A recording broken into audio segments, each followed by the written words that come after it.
नमस्कार, सुकरात आईएएस की तरफ से मैं कन्हैया झा आपका फिर से स्वागत करता हूं।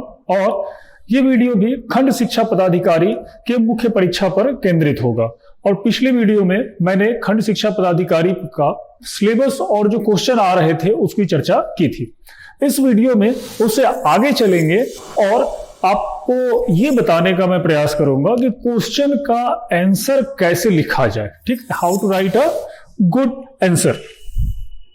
ठीक है, तो इस बार का जो ये जो क्लास होगा इसमें इसी आंसर कैसे लिखने वाले सेगमेंट पे हम लोग चर्चा करेंगे।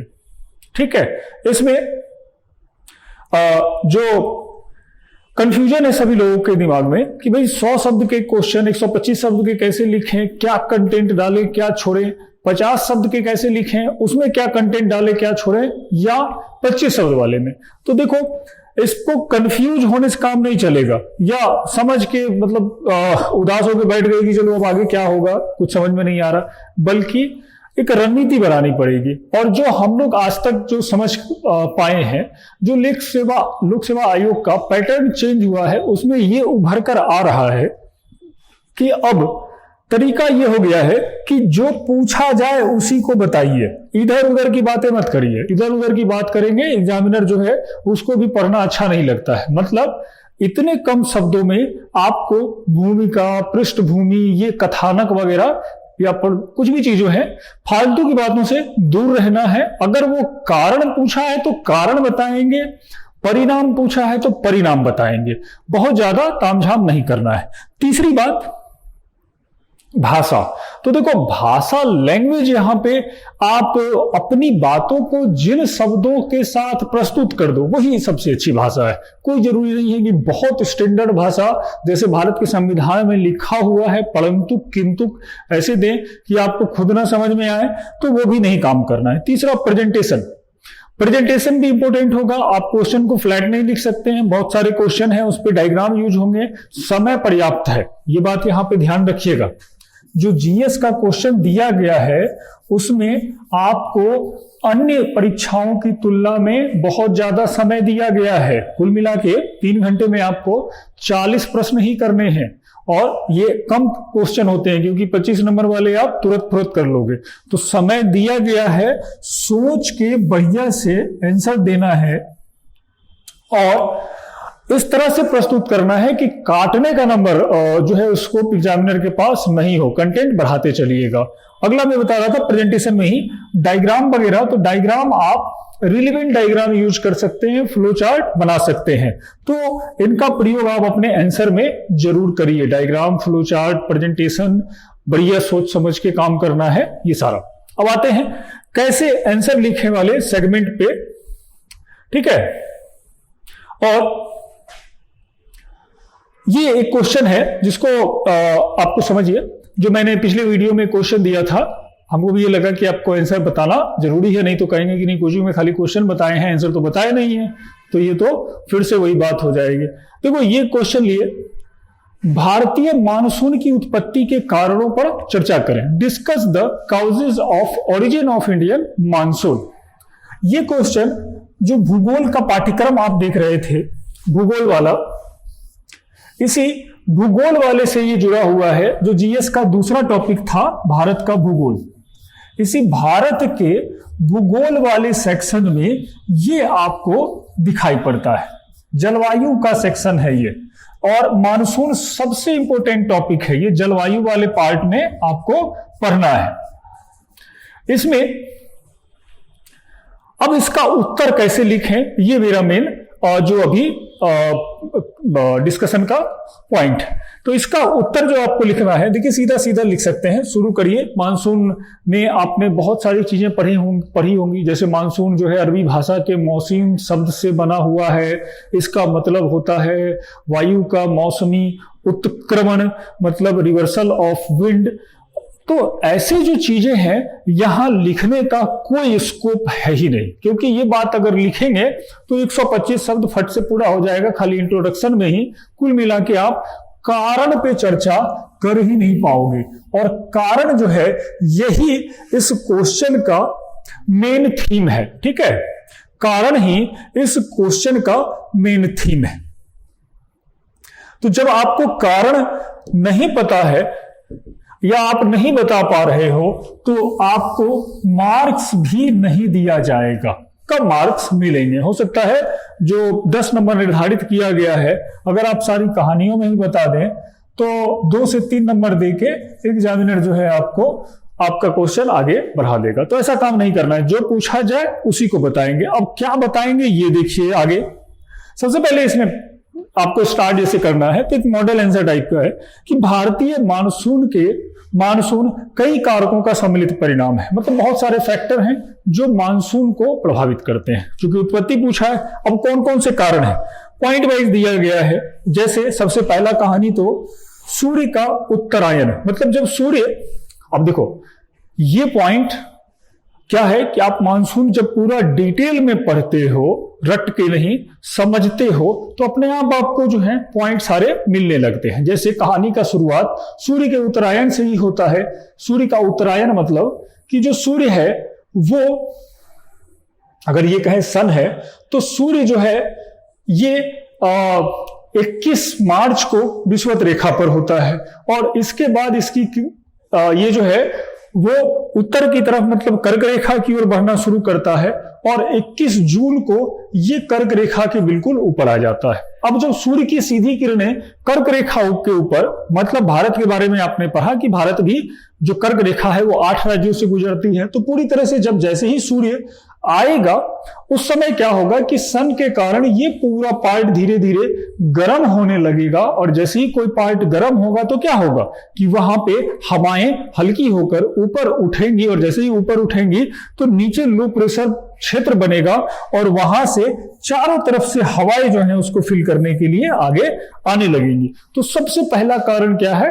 सूर्य का उत्तरायण। और यही पॉइंट आप लिखेंगे, बहुत डिटेल नहीं जाना है, बस उसको बता देना है कि 21 मार्च से सूर्य का उत्तरायण प्रारंभ होता है और 21 जून तक सूर्य कर्क रेखा पर पहुंच जाता है। इससे क्या होता है? पहुंच जाता है से काम नहीं बनेगा यहीं तक में, बल्कि इसको थोड़ा सा और बताना है कि इससे भारतीय भूभाग का तापमान बढ़ जाता है और यह एक लो प्रेशर निम्न दाब क्षेत्र में बदल जाता है। तो पहला पॉइंट निम्न दाब क्षेत्र। ठीक, अब आगे आते हैं। डायग्राम यहां पे आप यूज कर भी सकते हो, बहुत ज्यादा अच्छे डायग्राम यहां पे मानसून में बनेंगे। उसके बाद फिर दूसरा जो पॉइंट है वो जेट स्ट्रीम, पछुआ जेट स्ट्रीम। होता यह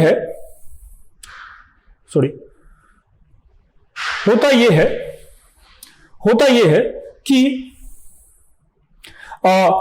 भारत के ज्योग्राफी वाले क्लास में जब ये बताया जाएगा तो डिटेल में बताया जाएगा कि भारत पर जब सूर्य दक्षिण की ओर होता है उस समय ये तिब्बत का पठार है। इस तिब्बत से के पठार से टकराकर एक जेट विंड चलता है क्षोभ मंडल में, ट्रोपोस्फीयर में। ये जेट विंड तिब्बत के पठार के टकराकर 2 पार्ट में टूट जाता है। ठीक, और ये पूरा इंडिया का जो नॉर्दर्न पार्ट है इसके ऊपर में ये इसका साउदर्न ब्रांच दक्षिणी शाखा स्थापित होती है। ठीक, ये जो शाखा स्थापित होती है उससे क्या होता है कि भले ही इंडिया का जो ये सरफेस का पार्ट है, मान लो ये सरफेस है, यहां पे कितना भी हाई लो प्रेशर बन जाए लेकिन हवाएं हल्की होकर इतनी ऊंचाई तक पहुंचती ही नहीं है कि बादलों का निर्माण शुरू हो और फिर वहां पे वर्षा की स्थितियां बने। तो ये क्या करता है? मानसून को रोक कर रखता है। ये जब तक रहेगा तब तक मानसून नहीं आएगा। लेकिन जैसे ही ये एक सूर्य जब 21 जून तक यहां पहुंचता है तो एकाएक इसका जो ये वाला ब्रांच है वो ब्रांच खत्म हो जाता है। ये जो ब्रांच आप देख रहे हो ये ब्रांच खत्म होने लगता है और केवल दक्षिणी तिब्बत के पठार के उत्तर में ही ये शेष बचता है। तो ये बहुत बड़ा रोल प्ले करता है, एकाएक लो प्रेशर ऊपर रिलीज होने लगता है। ठीक, तो दूसरा कारण पछुआ जेट स्ट्रीम। ग्रीष्म काल में इसकी दक्षिणी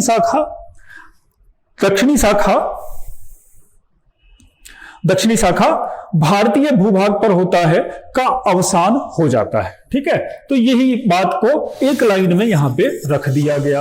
अब तीसरी बात, इसका नेक्स्ट पॉइंट करते हैं कि भाई क्या है। तो यहां देखो 2 पॉइंट अभी चर्चा हो चुकी है, अब ये तीसरा पॉइंट है। तीसरा पॉइंट है तिब्बत का पठार। अब तिब्बत के पठार की क्या भूमिका है? तो तिब्बत के पठार की भूमिका जब हम यहां पे देख रहे हैं तो पहली भूमिका तो यही थी कि इस प्लेटू ऑफ तिब्बत के कारण आपका जेट स्ट्रीम, पूर्वी जेट स्ट्रीम, पछुआ जेट स्ट्रीम जो था वो दो पार्ट में बटा हुआ था कुछ इस तरीके से, पहली भूमिका। लेकिन इसके साथ ही एक और बात है कि ये जो तिब्बत का पठार है ये भारत की मुख्य भूमि से बहुत अधिक ऊंचा है। ये अगर कहें कि यही है प्लेटू ऑफ तिब्बत, तो ये भारत के मेन लैंड से, यहां पे फिर हिमालय की चोटियां आएंगी, भारत यहां पे, ये इंडिया है, तो इससे 5 किलोमीटर ऊंचा है ये सी लेवल से, मतलब समुद्र के जल स्तर से। तो इस कंडीशन में क्या होता है कि ये ज्यादा सनलाइट ऑब्जर्व करता है, मतलब इसको ज्यादा सूर्य की किरणें प्राप्त होती हैं, ज्यादा गर्म होता है, और ज्यादा गर्म होने से यहां से हवाएं हल्की होकर ऊपर उठनी शुरू होती है, मतलब लो प्रेशर जोन बनता है, प्रति चक्रवातीय दशाएं उत्पन्न होती हैं। इससे यहां जो है बहुत सारी चीजें होने लगती है गर्मी में। तो इसी को एक लाइन में यहां पे लिख दिया गया, सूर्य के उत्तरायण के कारण यह अत्यधिक गर्म हो जाता है और हीट इंजन में बदल जाता है। अब यही चीज कोटेश्वरम वगैरह खोजे थे, तो कोटेश्वरम नाम आएगा। कोटेश्वरम वगैरह का यहाँ पे नाम देना जरूरी नहीं है, क्योंकि आप 125 शब्द में किसका किसका नाम दीजिएगा। ना तो यहाँ पे हम फ्लोन की चर्चा किए, ना जो है वो एक और हैं जो ब्रिटिश थे, सबसे पहले उन्होंने ही दिया था, उनकी भी चर्चा हम लोग नहीं किए हैं, जितने भी मानसून से। अब आओ, इसी के साथ क्या होता है, तिब्बत के पठार के साथ ही कहानी क्या बनती है कि तिब्बत के पठार के गर्म होने से एक नया जेट स्ट्रीम फिर से उत्पन्न होने लगता है। ये डायग्राम मैं बना रहा हूं, आप लोग कमेंट करिएगा कि क्लियर हो रहा है या नहीं। ये कुछ इस तरह से देखो, ये तिब्बत का पठार है, प्लेटू ऑफ तिब्बत, यहां पे प्लेटू ऑफ तिब्बत। जब यहां से हवाएं ऊपर उठती हैं तो एकाएक गर्म होकर क्षोभ मंडल में यही जो है एक नए जेट स्ट्रीम के रूप में आगे बढ़ता है, जिसको कहा जाता है पूर्वी जेट स्ट्रीम या ईस्टर्न जेट स्ट्रीम। ये हिमालय है, यहां पे ये ग्रेट हिमालय है, ये मिडिल हिमालय है, और ये जो है शिवालिक है, यहां पे ग्रेट प्लेन है, और ये वो। तो जब ये विंड ऊपर उठकर चलती है आगे, इसी को पूर्वी जेट स्ट्रीम या ईस्टर्ली जेट कहा जाता है। ठीक है, अब यही जेट स्ट्रीम ठंडी होकर आगे मेडागास्कर के पास नीचे उतरती है, और यहां जब उतरती है मेडागास्कर के पास, वहां से समुद्र के बगल से ये आगे बढ़ता हुआ फिर से भारतीय भूभाग में प्रविष्ट होता है। तो यहां फिर से आप इसका नाम दे सकते हैं पूर्वी जेट स्ट्रीम, तिब्बत के पठार के गर्म होने से उत्पन्न होता है और मेडागास्कर तक प्रवाहित होता है। एक लाइन में बता दिए।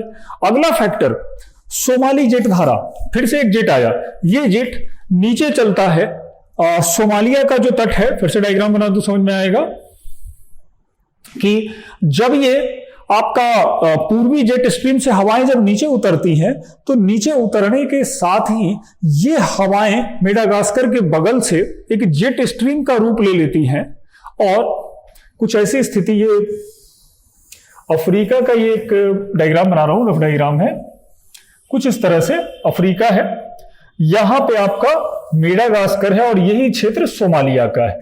यहीं से लो लेवल जेट स्ट्रीम एक चलना शुरू होता है, जिसको सोमाली जेट कहते हैं। ठीक है, ये सोमाली जेट ही आगे भारत तक जो है, ये इंडिया है इस तरह से यहां पे, तो भारत तक पहुंचता है ये सोमाली जेट। ये नीचे लो लेवल जेट स्ट्रीम है, जो पूर्वी जेट से हवाएं उतरी थी इस पार्ट पे मेडागास्कर के कोस्ट से, इसको उठाकर उधर ले जा रहा है बहुत स्पीड में।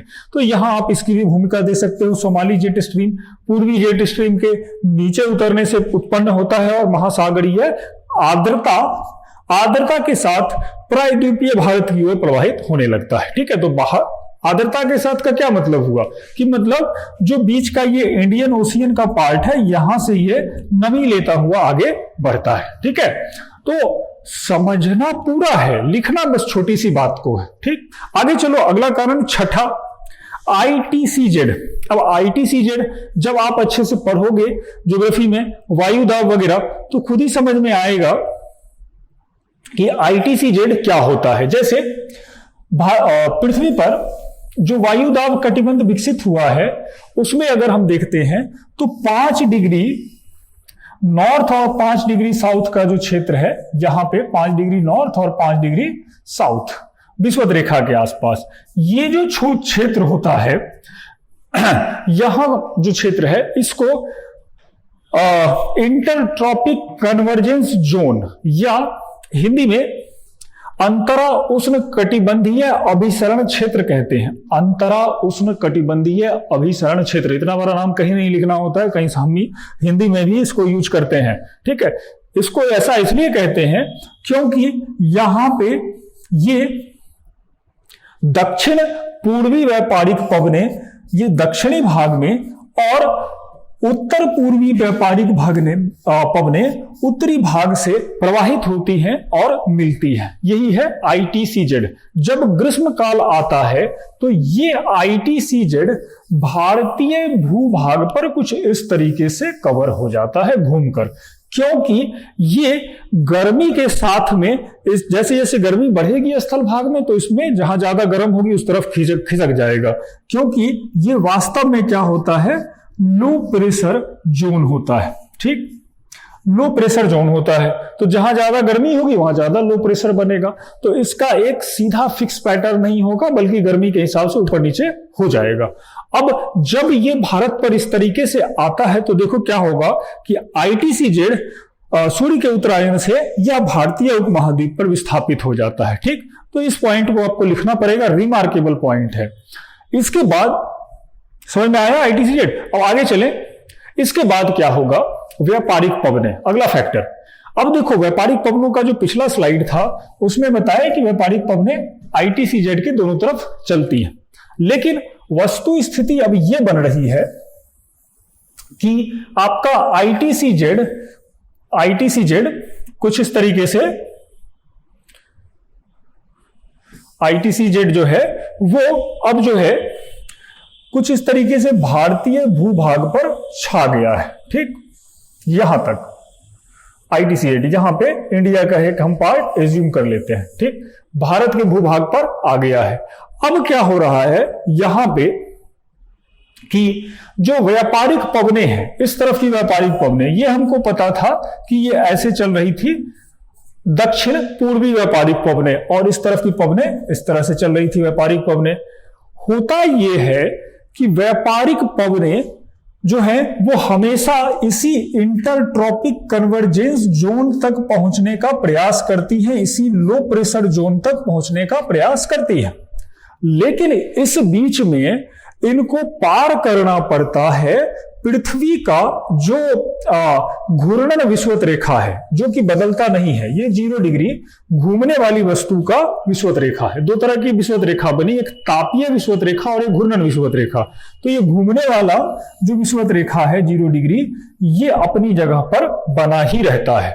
अब होता यह है कि जैसे ही व्यापारिक पवने इसको पार करके यहां इंटरट्रॉपिक कन्वर्जेंस जोन तक पहुंचने का प्रयास करती हैं, तो यहां कोरियोलिस बल लग जाता है। कोरियोलिस बल एक ऐसा बल होता है जो घूमने वाली वस्तु पर काम करता है, और इसके कारण उत्तरी नॉर्दर्न हेमिस्फीयर में जो पवनें चल रही हैं वो अपने दाहिनी ओर, और जो दक्षिणी गोलार्ध में पवनें चल रही हैं वो अपने बाईं ओर रिफ्लेक्ट हो जाती हैं। ठीक, तो ये इस तरह से इनका डिफ्लेक्शन होगा। तो अब तक जो दक्षिण पूर्वी व्यापारिक पवनें कुछ इस दिशा में चल रही थी, अब जैसे ही इसको पार करेंगी आपके इस विषुवत रेखा को, वैसे ही इसकी जो दिशा है, इसकी दिशा अब कोरियोलिस बल के कारण कुछ इस तरह से मूवमेंट इसमें दिखाई देगा। तो देखो मानसून की जो पवनें थी उसको दक्षिण पश्चिमी व्यापारिक पवनें कहा जाता है। सब दिन पढ़ते होंगे, लेकिन कभी समझ में नहीं आया कि भैया दक्षिण पश्चिमी व्यापारिक पवनें आती कहां से हैं। ठीक है, ये व्यापारिक पवनें आती कहां से हैं और इसकी उत्पत्ति कैसे होती है। छोटा सा कॉन्सेप्ट है, किताब में लिखते नहीं है, टीचर बताते नहीं है, उनको अपने नहीं पता है तो क्या बताएंगे। ये कहानी होता है, डिफ्लेक्शन वहां पे होता है। ठीक है, तो ये कॉज भी आप यहां पे शो कर सकते हो। एक्चुअली बिल्कुल किताब से नहीं है, आप समझोगे मानसून को तो इतना बढ़िया पॉइंट मिलेगा उसमें कि सारे पॉइंट आप खुद ही बना लोगे। ठीक, तो 8 पॉइंट तो आप ऐसे ही बता दिए, और लिखना कितना है वो देखो कि दक्षिण पूर्वी व्यापारिक पवनें जब पृथ्वी के घूर्णन विषुवत रेखा को पार करती हैं तब यह दक्षिण पश्चिमी हो जाती है और भारतीय उपमहाद्वीप की ओर प्रवाहित होने लगती है। बस ये कहानी यहां पे बना देना है। अगला कोरियोलिस बल, इसके कारण व्यापारिक पवन की दिशा दक्षिण पश्चिम हो जाती है, और ये थोड़ा सा जहां पे लग रहा हो कि कंटेंट ज्यादा है तो उस कंटेंट को ब्रैकेट में भी यूज कर सकते हैं। ठीक, आगे वाकर कोशिका, यहां पे एक आपने पढ़ा होगा एंसो इंपैक्ट, वो भी दे सकते हैं। जब मानसून की क्लास होगी तो उसमें बताया जाएगा व्हाट इज एंसो, उसको भी बता सकते हैं, या हम लोग जो है वाकर कोशिका को भी सीधा चर्चा कर सकते हैं। अब ये क्या होता है वाकर कोशिका, थोड़ा सा जब इसको समझेंगे तो ये कहानी और ज्यादा क्लियर हो जाएगी।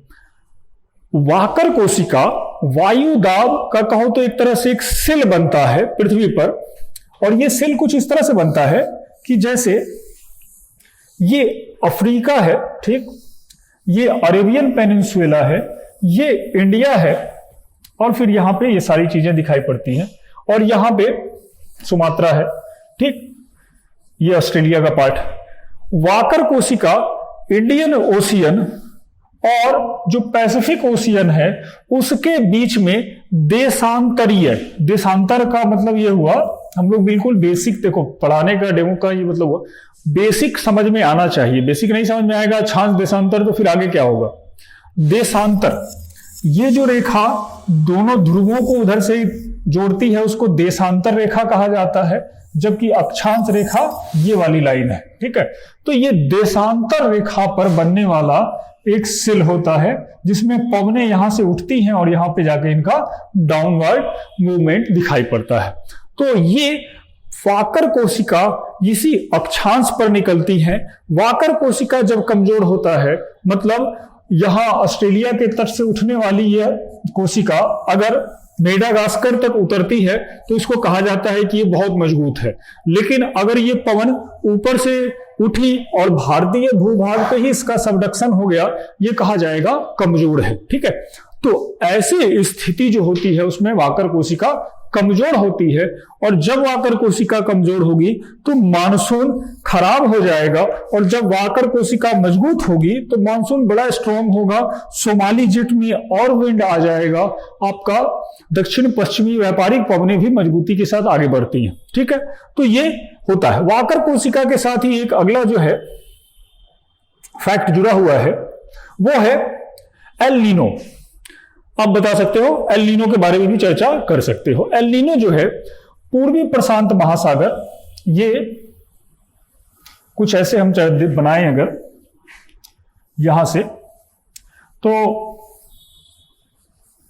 कुछ इस तरह से दक्षिण अमेरिका का डायग्राम हमको दिखाई पड़ता है। ठीक, दक्षिण America, south America, south America, south America में इस तट पे, यहां पे पेरू का जो कोस्ट है उस पे एक गर्म धारा चलती है जिसका नाम है एल नीनो धारा।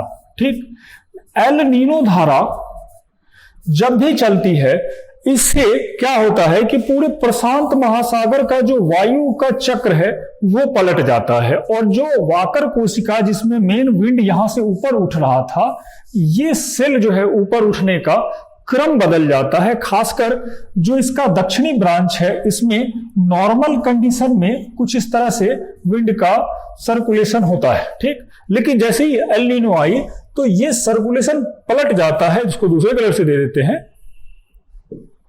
दूसरा सर्कुलेशन पलट जाता है, और ये जो धारा है अब कुछ इस तरीके, धारा नहीं, इस पवन कुछ इस तरीके से यहां पे उल्टा होकर चलने लगता है। ठीक है, बिल्कुल चेंज हो गया। इससे क्या होता है कि यहां से जो हवा ऊपर उठ रही है वाकर कोशिका की, ये कमजोर हो जाती है और ओवरऑल भारत का मानसून कमजोर होता है। ठीक, उसका अवतरण भारत के ऊपर हो जाता है, तो उससे मानसून आता ही नहीं है। तो यही जो है कारण है। इसके अलावा भी बहुत सारे कारण हैं, जैसे इंडियन ओशियन डायपोल एक बहुत बड़ा कारण है, उसके कारण भी सोचा। तो आप कारणों पे चर्चा करेंगे तभी जब आपको समझ हो। और चर्चा कैसे करनी है, देखो फिर यहां से बताइए कि एल नीनो धारा उत्तर पूर्वी महासागरीय धारा के कारण मानसून में विलंब होता है क्योंकि वाकर कोशिका कमजोर हो जाती है। अब ये जो 10 के 10 कारण बताए हैं, अगर इन कारणों को, मैं इसका कंटेंट भी दूंगा, अगर आप इसको गिनो तो गिनने के बाद भी आप कहोगे कि अच्छा सर ने तो 125 शब्द में बता दिया, 125 30 शब्द में बता दिया, 5-10 शब्द इधर उधर हो सकते हैं। तो ये चीजें आपको इतनी इफिशियंसी तभी आएगी जब आप कंटेंट से बहुत अच्छे से परिचित हो। और दूसरी बात, ये डेवलप करवाना ही हमारा काम होगा। तो हम इसको 2 तरीके से बताएंगे आपको। जो है कुछ सेक्शन पे इसी तरह से क्वेश्चन आंसर करवा दिया जाएगा समझा के। ऐसा नहीं है कि बस सीधा फैक्ट दे दिए और हो गया, आप घर पे पढ़ लो।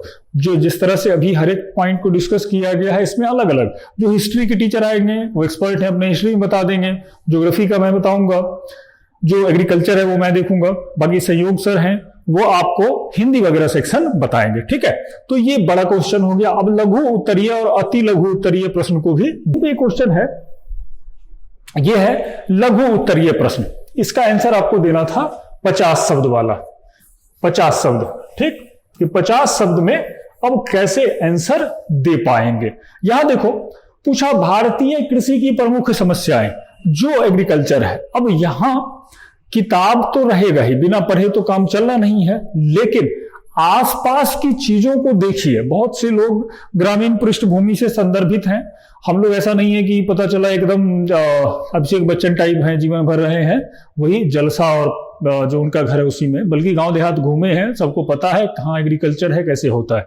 आप सामान्य चीजों को भी चर्चा में रखेंगे तो आपके 50 शब्द बहुत अच्छे से पुर जाएंगे। लेकिन अब यहाँ पे भाषा और शैली दोनों महत्वपूर्ण हो जाता है। अब ये नहीं कि पुराना वाला तरीका लिए और ऐसे पैराग्राफ में जितना मर्जी आया घिसते चले गए। अब ये वाला जो पैटर्न था, इसको मैं इसलिए गलत कह रहा हूं क्योंकि इसमें पहला एग्जामिनर को देखना पड़ता है कि भैया क्या क्या लिखे हो, पढ़ना पड़ता है जोर देके।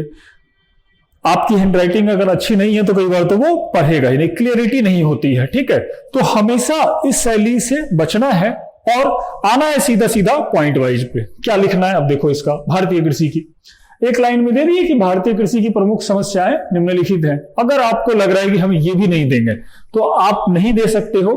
भारतीय कृषि की प्रमुख समस्याएं यहीं पे सीधा ऐसे कर दो, ठीक, वो अपने समझ जाएगा कि निम्नलिखित हैं वही चीजें हैं। इसको चर्चा नहीं भी करें तो कोई दिक्कत नहीं है। आ गया। अब यहां पे हम लोगों को इस पे चर्चा करनी है, कितने कारण बताए। आप कोई एक समस्या पे कोई आया तो एक समस्या पे ही पूरी कहानी लिख दिया। भैया एक समस्या बताओगे 1 नंबर मिलेगा, जितना है 6 नंबर का है एक। जितनी ज्यादा समस्याएं बताएंगे उतने पॉइंट काउंट होंगे। तो यही बात यहां पे रखना है। पहला पॉइंट मैक्सिमम, जितने नंबर ऑफ पॉइंट है उसको बढ़ाइए, मैक्सिमम नंबर ऑफ पॉइंट करिए, बहुत सारे पॉइंट बताइए, हर एक डायमेंशन पे चर्चा करिए। दूसरा जो बताइए उसको इतना बताइए कि जिससे समझ में आ जाए। डिटेलिंग पे इस पे नहीं जाना है। 50 वर्ड कंटेंट का नहीं, फैक्ट का गेम होता है। जिसके पास जितना पॉइंट, जिसके पास जितना फैक्ट, उसको उतना नंबर। अब देखिए मैं इसमें कितना बताया हूं, इसमें 10 पॉइंट, इस पूरे में केवल 10 पॉइंट की चर्चा हुई है और 10 पॉइंट जो है उनका अगर हम गिनती भी करेंगे तो मुश्किल से 50 से 51 वर्ड पूर रहे हैं। ठीक है, 50 से 51 वर्ड जा रहे हैं। अब देखिए क्या क्या बताए। आसपास की चीजों से देखिए, आप गांव जाते हैं, देहात जाते हैं, देखते होंगे कि जमीन का टुकड़ा हमेशा छोटा ही होता है, तो उसको भाषा सही ले लेंगे, कृषि जोत का छोटा आकार। ठीक। दूसरा पॉइंट, जोत छोटा है तो अगर कृषि जोत छोटा है तो छोटे जोत में आप ट्रैक्टर चला सकते हो, उसको भी दिक्कत ही आती है।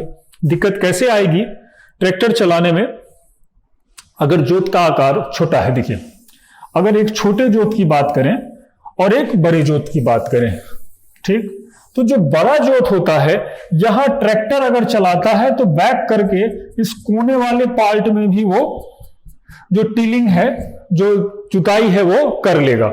लेकिन छोटे में जो होता है, एक तो पहले ट्रैक्टर पहुंचता ही नहीं है, और ट्रैक्टर पहुंच भी गया तो वो ऐसे गोल गोल घूमेगा और कुल मिला के जो बीच का सेक्शन है वही जुताई होती है।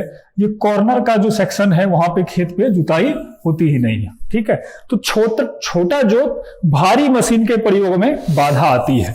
तो हमारे किसान क्या करते हैं, बैल से जो है हल जुतवाते हैं गांव देहात में, तो हल बैल का प्रयोग होता है। ये तो ट्रैक्टर का एग्जांपल दिए। हार्वेस्टर बहुत बड़ा होता है, कई बार आएगा दिखाएगा। हार्वेस्टर का यूज नहीं हो सकता, अमेरिका में बहुत बड़े बड़े मशीन होते हैं, कोई मशीन का यूज नहीं हो सकता है। तो कुल मिला के दूसरी समस्याएं हमको दिखाई पड़ती है परंपरागत तकनीक। इसके अलावा भी बहुत सारी परंपरागत बातें हैं। जैसे हम लोग खेती करते हैं तो हमारे यहाँ बहुफसली खेती नहीं होता है। आमतौर पे देखेंगे जो किसान है, बहुसंख्यक की बात कर रहा हूं, बहुत कम किसान जो जागरूक किसान है आज एक ही खेत में देखेंगे तो खीरा भी लगा रहा है, देखेंगे करेला भी लगा रहा है, सब्जी की भी खेती कर रहा है, नीचे जो है मक्का वगैरह की भी खेती कर दे रहा है। लेकिन ऐसे बहुफसली जमीन बहुत कम है आज भी। ज्यादातर जो किसान है वो गए तो कभी चावल की खेती कर दिए, तो कभी गेहूं की खेती कर दी, कभी आलू लगा दिए। कुल मिला के आपका जो खेत है उसमें जो है उसमें उपज भी एक ही फसल का लिया जा रहा है। तो तकनीकें बहुत पुरानी हैं, आज भी हल बैल से खेती की जा रही है, सिंचाई के साधन उन्नत नहीं है, रोपण की पद्धति बहुत अच्छी नहीं है। इसी को इस पॉइंट में बताए, डिटेल में इतना नहीं जाना है। अगला रहा हमारे यहाँ मानसून की अनिश्चितता। मानसून की अनिश्चितता मतलब कभी देखेंगे तो मानसून जून में आ जाता है, कभी अगस्त में आता है। वर्षा कभी हो रही है तो कभी पता चला वर्षा रुक जा रही है। बहुत सारे फैक्टर है अभी ऊपर देखें।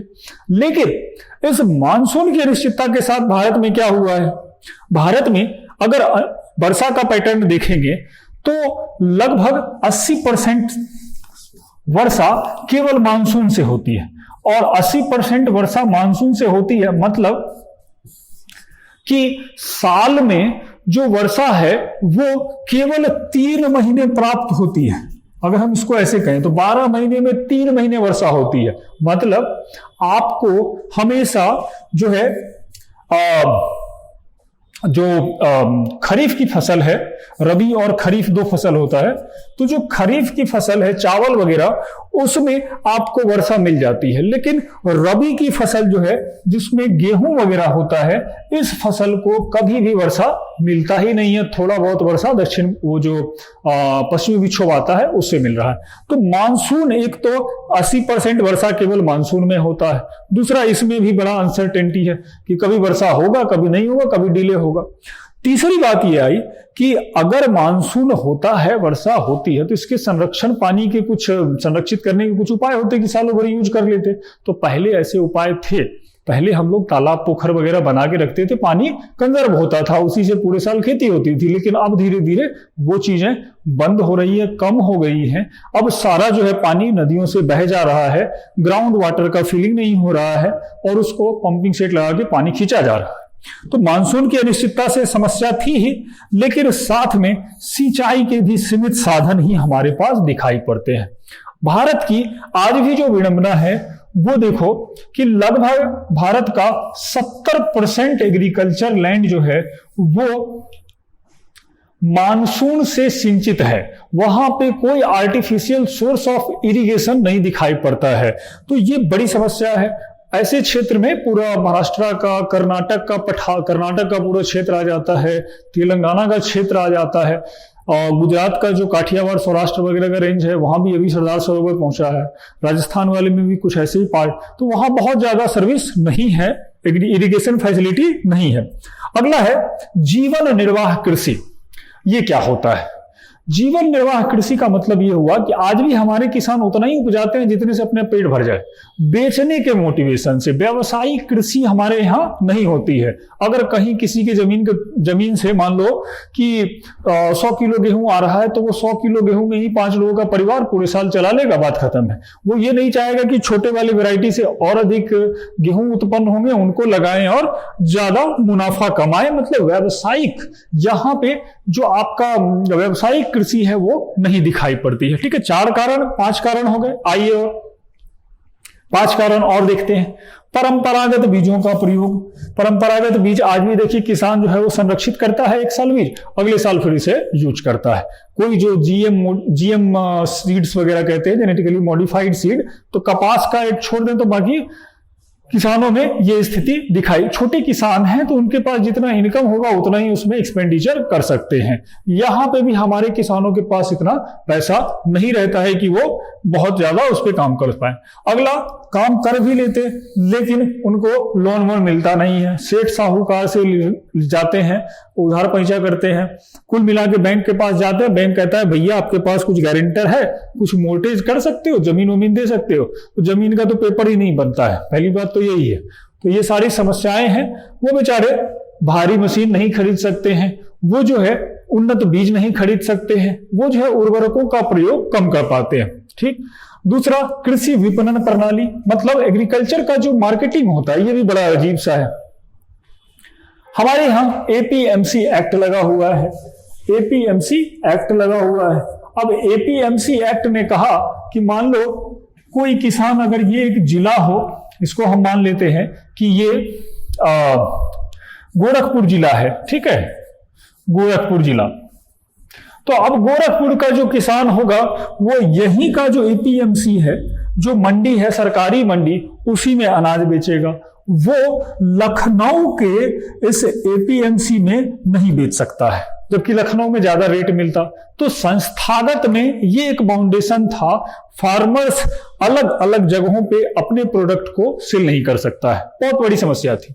लेकिन इस जो तरीका है, मेथड है, इससे मुश्किल से आपका 30 से 40% एग्रीकल्चर प्रोडक्ट जो है इस मंडी में पहुंचता है। शेष प्रोडक्ट, लगभग 70% जो प्रोडक्ट हैं, 60 to 70%, वो प्रोडक्ट जो है सीधे मार्केट में पहुंचते हैं मिडिलमैन के थ्रू। मतलब गांव में ही जो देखेंगे व्यापारी लोग घूमते रहते हैं और जैसे ही फसल हुआ किसानों के पास पहुंच गए। और किसान के पास देखो समस्या ये है, 50 जगह से तो लोन लेके लोग रहते हैं, किसी रिश्तेदार से पैसा ले लिए, किसी से कर्ज ले लिए, तब बीज खरीदते हैं, हल करवाते हैं, उनको भी रिटर्न करना होता है।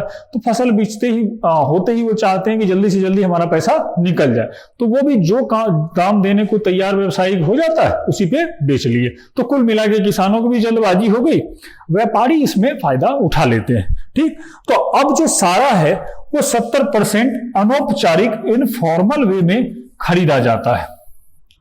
इससे जो उनको किसानों को मूल पैसा मिलना चाहिए था, जो मार्केट प्राइस मिलना चाहिए, वो नहीं मिलता है, बहुत लॉस हो जा रहा है।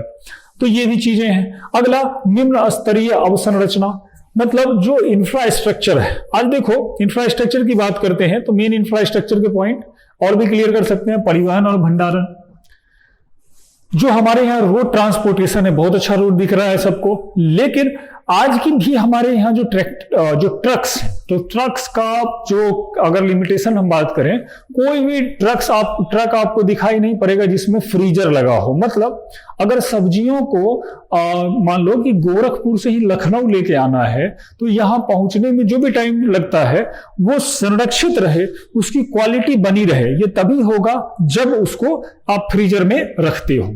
तो ऐसे जो फ्रीजर वाले जो व्हीकल्स हैं वो अमेरिका वगैरह में खूब चलते हैं। अमेरिका का जो आप एक बार देखना, उसका वीडियो भी देंगे, तो अमेरिका वाले में बहुत फ्रीजर वाहन चलते हैं, फ्रीजर व्हीकल्स हैं, उससे उसका प्रोडक्ट खराब नहीं होता है। दूसरा, भंडारण, मतलब कोल्ड स्टोरेज। कोल्ड स्टोरेज की बात करो तो कोल्ड स्टोरेज हमारे यहाँ बनने लगे, लेकिन आज भी कोल्ड स्टोरेज जो बने हैं उसमें 70% से ज्यादा जो कोल्ड स्टोर है वो केवल आलू के लिए यूज होता है, आलू के लिए यूज होता है। दूसरा, आज भी बाकी जो कोल्ड स्टोर है उसको जो और भी जैसे दाल है, ऑयल सीड्स हैं, तिलहन वाला, उसका उसमें कम यूज होता है। दूसरा, सब्जियों वगैरह के प्रोसेसिंग का हमारे यहाँ बहुत अच्छा फैसिलिटी नहीं है। तो ऐसे कारण इंफ्रास्ट्रक्चर के जो है वो कमजोरी को बता रहे हैं। उसके बाद कृषि आधारित उद्योग और संबद्ध गतिविधियां।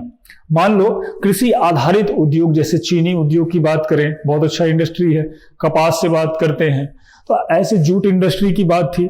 तो ये जो इंडस्ट्री जो डेवलप होने चाहिए थे वो सारे कहीं ना कहीं अब जो है घाटे में चल रहे हैं, पुरानी मशीनरी लगी है और उनका डेवलपमेंट रुका हुआ है। वहीं संबद्ध गतिविधि जैसे हम बात करें पशुपालन है या मांस वाला है, तो मांस मछली का, इनका भी जो है स्पीड उस तरीके से नहीं है जितना रिसोर्स हमारे पास होना चाहिए। इसका डाटा जो भी हो आप एग्जांपल से देखो, डेनमार्क कितना छोटा देश है। यूरोप में डेनमार्क की बात करें तो डेनमार्क हमारे बहुत से बहुत अगर बड़ा होगा तो सिक्किम से थोड़ा सा बड़ा दिखाई पड़ता है। उतना छोटा देश दुनिया में दूसरे तीसरे नंबर का डेयरी प्रोडक्शन में देश आता है। न्यूजीलैंड कुछ है ही नहीं, बस छोटा सा देश है लेकिन डेयरी प्रोडक्शन में बहुत बढ़िया काम कर रहा है। उसके कंपैरिजन में अगर हम अपने आप को देखते हैं तो हम कहां खड़े पाते हैं, तो बहुत नीचे पाते हैं। तो कुल मिला के हमारे यहाँ डेयरी सेक्टर का डेवलपमेंट बिल्कुल कम हुआ है। अब ये देखो, ये 50 वर्ड में केवल पॉइंट बताए, लेकिन दिमाग में इतनी सारी चीजें थी उनको हमने लिखा। तो आप कम शब्दों का प्रयोग करते हो लेकिन उसमें डायमेंशन बहुत ज्यादा है। अब यहां पे 10 कारण अगर 50 वर्ड में बताए, आप वर्ड काउंट कर लेना, इसमें मुश्किल से 50 से 55 वर्ड होंगे। यही शैली आपको अपने आंसर में लानी है, तभी ज्यादा से ज्यादा नंबर ले आओगे। अब आगे चलते हैं। ये जो है ये 25 वर्ड वाले का एक डेमो है। ये 25 शब्द जो सबसे छोटे वाले अति लघु उत्तरीय प्रश्न है उसके बारे में। एक क्वेश्चन है उत्तर प्रदेश में खनिज संसाधन। तो यहां 25 शब्द में भी अब हमको कंटेंट बढ़ाने हैं। यहां पे ये नहीं कि उत्तर प्रदेश में निम्नलिखित संसाधन पाए जाते हैं ऐसे वैसे, सीधा सीधा छोटा हेडिंग दीजिए, स्मार्ट वर्क करिए, उत्तर प्रदेश के प्रमुख खनिज संसाधन, और यहाँ पे सीधा लिस्ट वाइज, जैसे यूरेनियम, ये सबको याद होगा, ललितपुर में पाया जाता है। ऐसे अगर उत्तर प्रदेश का एक डायग्राम, रफ डायग्राम लेते हैं तो ये कुछ हमको दिखाई पड़ता है। ये ललितपुर का जिला है, यहाँ पे यूरेनियम पाया जा रहा है। वही कोयला सोनभद्र, सोन नदी की घाटी जो है, यहाँ पे सोनभद्र में कोयला पाया जा रहा है। यही बॉक्साइड, यहाँ पे चंदौली जिला है, पीछे चंदौली जिला में बॉक्साइड मिल रहा है, यही हिंडाल्को से याद रखना है। चूना पत्थर मिर्जापुर के कजरहट, यहीं पे मिर्जापुर है, यहीं कजरहट से मिल रहा है। संगमरमर मिर्जापुर सोनभद्र दोनों में मिल रहा है। जिप्सम झांसी से, और सोना रामगंगा और शारदा नदी के रेत से। ठीक है, कुल मिला के हमने 25 वर्ड में इतना इंफॉर्मेशन दे दिया जितना उसको डिमांड होना चाहिए था। अब इसका काउंट भी कर लो तो कुल मिला के देखो ये 25 से 26 वर्ड ही आ रहे हैं। आंसर लिखने में आपको यही स्मार्ट वर्क करना है, जितना पूछा जाए मैक्सिमम उस पर काम करना है, और ऐसे वाले जो क्वेश्चन है वो बहुत ज्यादा आ रहे हैं। अब चलिए सुकरात आईएएस में आपको जो बीईओ का क्लास दिया जाएगा उसमें ऐसी ही प्रैक्टिस हम लोग करवाएंगे। ये कुछ जो हमारा जो बीईओ का क्लास है उसका एक थोड़ा सा चर्चा है, इसको मैं इस क्लास के साथ ही कर दूं कि जो बीईओ का क्लास दिया जाएगा इसमें 2 घंटे का क्लास आपको ऑफलाइन और ऑनलाइन, या तो ऑफलाइन का और ऑनलाइन, इसका मतलब ये हुआ कि जब तक कोरोना है तब तक आपको ऑनलाइन प्रोवाइड कराया जाएगा। जैसे ही कोचिंग खुलता है, और इसमें अगर आप लोगों में से जो लोग चाहते हैं कि ऑनलाइन हमको समझ में नहीं आ रहा है, तो हमारे यहाँ ऑफलाइन क्लास की भी सुविधा है। आप यहाँ आओ, क्लास करो। ऑफलाइन क्लास में भी आपको वही सारी चीजें, वही कंटेंट मिलेगा, फेस टू फेस इंटरेक्शन होगा। आप लाइव क्लास में भी ऐसा कर सकते हो। ठीक है, तो दोनों तरह का मोड आपको दिया जा रहा है। दूसरी बात, पूरे पाठ्यक्रम को पढ़ाया जाएगा, चाहे आपका जीएस का सेक्शन हो, चाहे आपका हिंदी का सेक्शन हो या एसए का सेक्शन हो। ठीक है, दोनों पेपर तैयार करवाएंगे। हमारा मेन फोकस उत्तर लेखन पर होगा। आंसर राइटिंग किस तरह से ज्यादा डेवलप करवाया जाए, आप एक पैटर्न देख रहे हो। बाकी कुछ और सर आएंगे, अपने अपने विषय के एक्सपर्ट हैं सब, और वो अपने हिसाब से आपको बताएंगे। ठीक, पीडीएफ फॉर्म में भी नोट प्राप्त होंगे। अगर क्लास में आओगे तो जो है प्रिंट आउट ले लेना, प्रिंटेड नोट्स मिलेंगे। अगर घर बैठे तैयारी करना चाह रहे हैं तो पीडीएफ फॉर्म में नोट्स मिलेंगे। उसके बाद आपको प्रतिदिन 5 अभ्यास प्रश्न दिए जाएंगे। ये अभ्यास प्रश्न क्या है समझिए इसको। हमारे व्हाट्सएप ग्रुप पे आप जुड़ेंगे, सबसे पहले इस नंबर पे मैसेज करेंगे। ये पूरा पेड क्लास है, इसमें फ्री क्लास जो है आपको जो भी है यही सब वीडियो है। पुराने वीडियो आप देख सकते हैं, पूरे कोचिंग का जो भी है, पॉलिटी वगैरह कुछ वीडियो पड़ा हुआ है, मेरा ही है, तो उससे संतुष्ट होइए। यहां इस नंबर पे आप कॉल करें, मैसेज करिए व्हाट्सएप पे, वो आपको बीईओ वाले ग्रुप में जोड़ देंगे। उस ग्रुप में डेली आपको 5 प्रैक्टिस क्वेश्चन जो है वो दिया जाएगा। 5 क्वेश्चन आप उसको घर पे लिखेंगे, और लिखने के बाद लिखने के बाद ये काम आपको करना है। लिखने के बाद आप फिर से उसका स्क्रीनशॉट जो है फोटो खींच लेना, उसका स्कैन कर लेना, और स्कैन करने के बाद फिर से आप अपने इस ग्रुप में, व्हाट्सएप ग्रुप में पोस्ट कर देना बाय नेम विथ नेम। और जैसे ही पोस्ट करोगे फिर उसके बाद हमारे जो एक्सपर्ट हैं वो चेक करके आपको बताएंगे यहाँ पे ये सुधार होना है, यहाँ पे ये सुधार होना है। तो टू वे कम्युनिकेशन वहां से बनाएंगे जब तक ऑनलाइन व्यवस्था चल रही है। फिर ऑफलाइन में दूसरी व्यवस्था होगी, वो तो वर्चुअल हो जाएगा, वो तो पूरा मिलेगा। तो ये एक 5% का।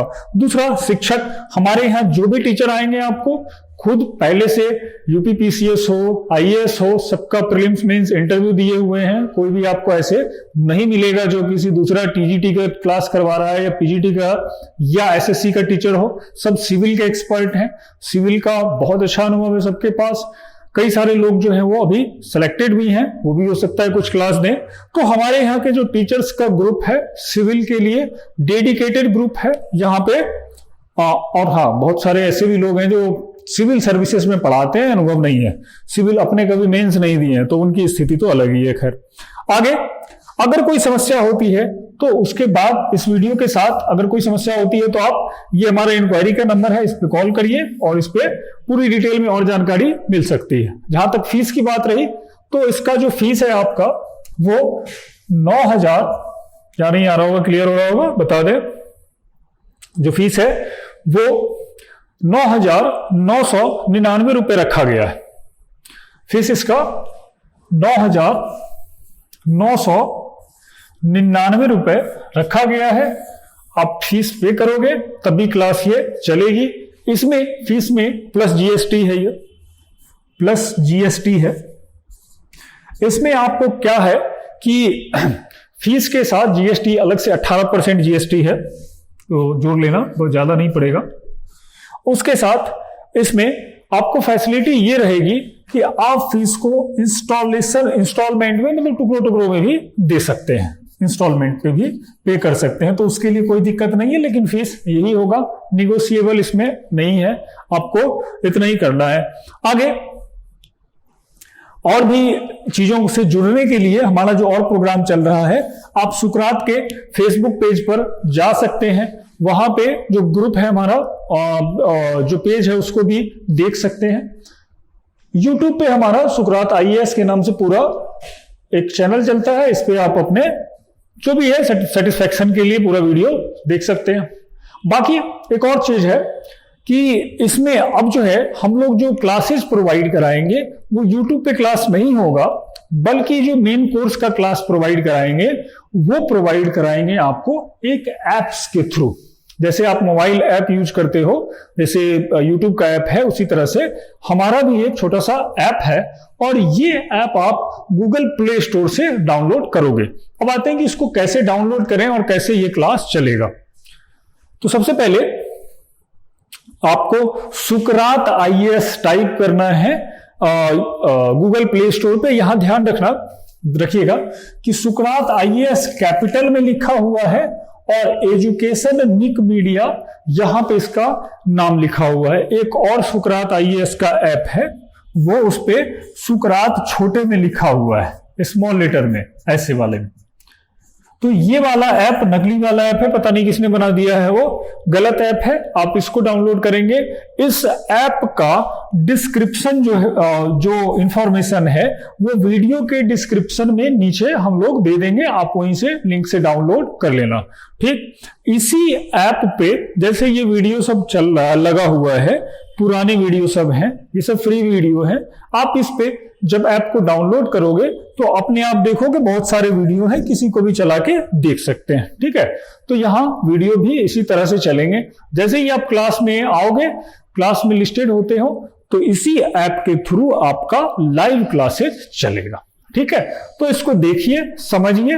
और मैं तो कहूंगा कि हाँ, एक और जो इंपॉर्टेंट चीज है कि बैच जो है हमारा, इसका 15 अक्टूबर से स्टार्ट होने वाला है, बीओ वाला। और इसके लिए जो नामांकन है, जो एडमिशन है, वो शुरू हो चुका है। ज्वाइन करिए इसको, समय नहीं लगवाते हैं। और जो भी चीजें होती हैं, जो समस्या होगी, फिर हम लोग आपस में बात करते हैं। तब तक के लिए धन्यवाद।